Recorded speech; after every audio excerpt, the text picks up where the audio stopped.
තෙරුවන් සරණයි පින්වතුනි. මේ තියෙන්නේ මේ හැම කෙනෙක්ම දන්න දෙයක්. මේක ගහ දන්න ඇති. නමුත් මේ දන්න මේකත් බෙහෙත් ඖෂධයක්. මේක නොඑක් දේවල් වලට ගන්නවා. මේ පුද පූජාවල් වලට පවා මේක ගන්න දෙයක්. මේකේ මල මේ වතුරේකට දාලා මේක රතු පාට වෙන වතුරකට දැම්මහම දාලා රාත්‍රියේ දාලා උදෑසනට බොන්න ඕනේ. එතකොට ගෑස්ට්‍රයිටිස් කියන ලෙඩ රෝගය සහ මුලින්ම නැති වෙනවා. මේ තියෙන එකේ පොහොට්ටුව මේකට කියන්නේ පොකුරු අද කියලා. මේ පොකුරු අද දැන්ට සොයාගෙන තියෙන විද්‍යාත්මක කාරණා අනුව ගෑස්ට්‍රයිටිස් කියන ලෙඩ වගේම ඇඟ නිවන දෙයක්. මේක මම කාලා තියෙනවා. මේ මල මෙහෙමම කාලා තියෙනවා. ටිකක් හොදලා ඉවරලා කෑව හැකි මේ මල කිසිම තිත්තරාක් මොකුත් නැහැ. වහ වෙන්නේ නැහැ.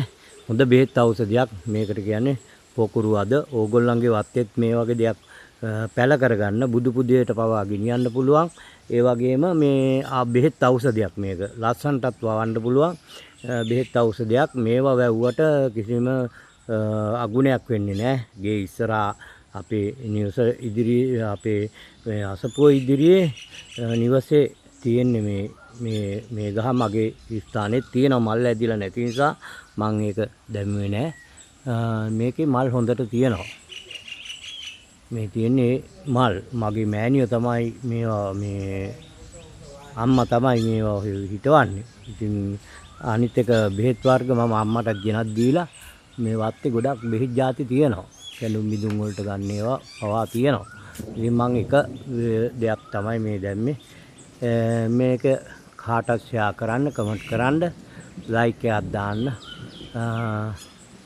එහෙම කළොත් ඔයාලට මේ හුඟක් පිං සිද්ධ වෙනවා. මොකද හේතුව මේ වගේ බෙහෙත් වර්ගයක් කෙනෙකුට හඳුන්වා දීම තමයි මගේ බලාපොරොත්තුව වෙන්නේ.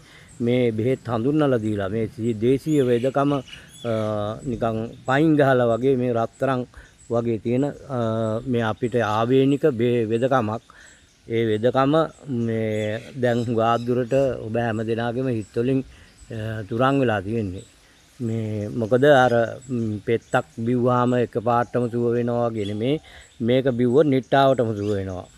ඒකයි මේ ගෑස්ට්‍රයිටිස් වලට එහෙම හොඳ බේතක්. හොඳයි. තෙරුවන් සරණයි. දීර්ඝායුෂ වේවා.